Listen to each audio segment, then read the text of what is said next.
मठिया present by Shubham films. भेंट कब होई हो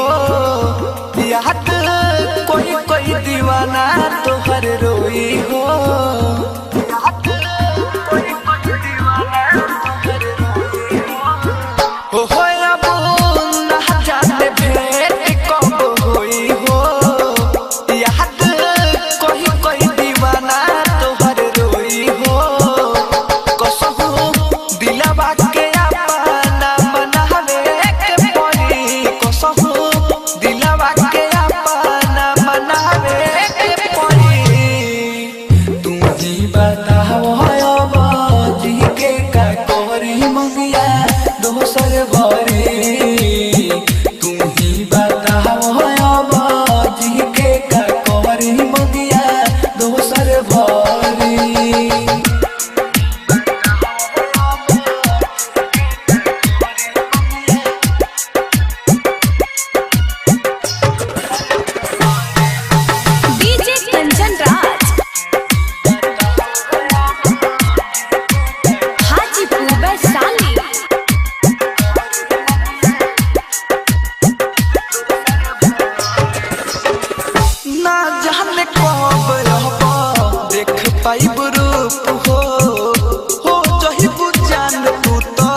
मठिया प्रेजेंट बाय शुभम फिल्म्स।